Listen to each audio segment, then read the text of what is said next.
Welcome back to the channel, guys. Donnie D here. So today I got another project here, and how long and how much.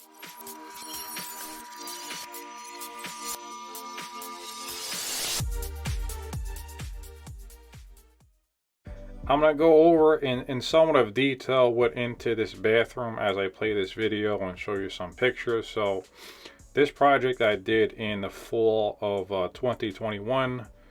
To be exact, it was November and December of 2021. A lot went into this bathroom.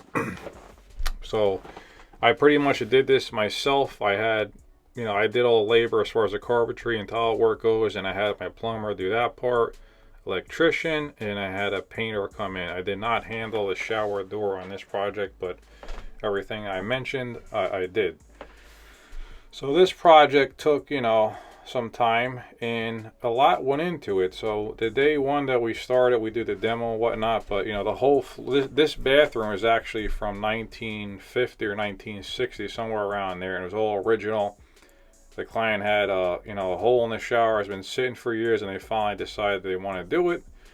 There's just two of them living there at the time, so they didn't really, need it right away. They did have another shower right on the opposite side of this bathroom wall here where the niche is there.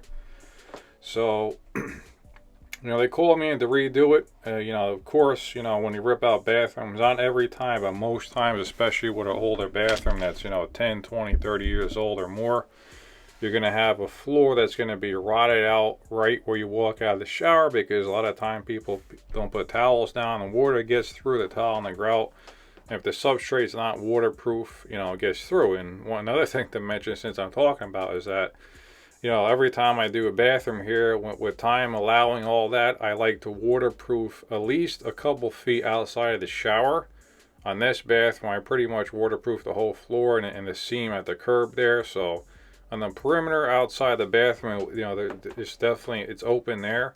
But where the seam meets the curb and the whole floor itself is waterproof, so they'll never have a problem with that. But essentially, I had to rip out the entire subfloor down to the joists. The joists were good; they weren't rotten or destroyed, so I was able to leave them.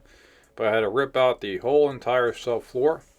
And when we do that, I like to add 3/4 inch tongue and groove plywood. So that's what I had. I put 3/4 inch tongue and groove plywood here, and I put a layer of 1/2 inch plywood as underlayment. So with that thickness, you basically have a substrate that's 1.25 inches. And on top of that, this thing was way out of level, especially by this back wall here with the niches and the toilet and the vanity there. It was about 1 inch off there, and by the entranceway it wasn't too bad, but I had to pour about 4 or 5 bags of self-level in here. So between that and the plywood, all that, this thing is rock solid. So the client opted to do crown molding around the ceiling there. That came out really nice. And then we had that subway tile going vertically. I think this was like a 5 by 12, 5 by 16, something like that, tile on the walls. And then we did a nice porcelain 4 by 12 on the floor there in a herringbone pattern. That came out really nice. And then we had glass herringbone tile in the back of the shower niche, in the back of the niche that's by the vanity there.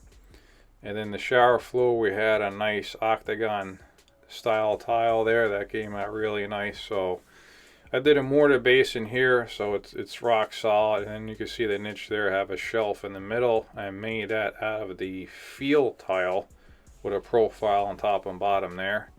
Came out really, really nice. Waterproof the walls, waterproof the shower floor. Everything is, flood tested before the tile hits anywhere. The plumbing stayed where it was pretty much. We put a custom rain head, shower head that was actually recessed into the ceiling, believe it or not.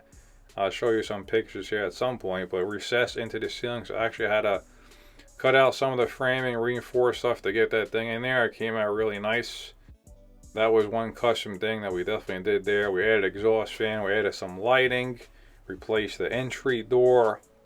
So this bathroom is brand new from the studs out and the joists up. Everything is brand new. This will last a lifetime, so they'll never have a problem with this. If they do, they can always have my number, give me a call. But everything's been tested, waterproof, watertight.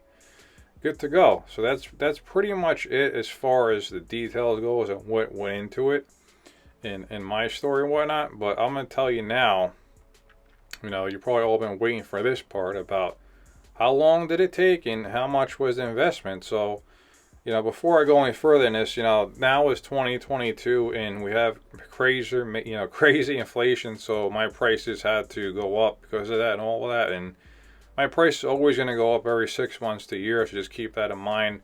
If you're looking at this in the future and you think your project is going to be exactly this much, it's more than likely going to be more. But this just gives you an example of what it could cost and potentially be or whatnot, what's involved. So as far as how long this project took, I have a total of 32 days on this project, and that's, you know, with overseeing the plumber, electrician, everything. So 32 days total on this project. The client essentially, as far as materials goes, they hand me the fixtures, the tile, they handled the shower door. I pretty much handled everything else from the dumpster to the install materials, the plumber, electrician, things like that. But they just, you know, to sum it up, they hand me the vanity, the toilet, the plumbing fixtures, electrical fixtures, and I pretty much handle it from there. So what was the total investment? You probably wanted to know this if you're still here after all this time. So at the time, we had a little bit of change orders with the subfloor, but everything else was pretty much the same. So with the change orders and all that at the time of this project, the client invested a total of $30,167. Again, $30,167. So I hope this helps you, you know, for your project, you know, in the future. And you can see what, you know, what the investment is, at least for my company in the Central Jersey area. If you have any questions at all, feel free to send me email. You can find everything on my website at dtilenj.com. Thanks a lot for tuning in, and stay tuned for the next video.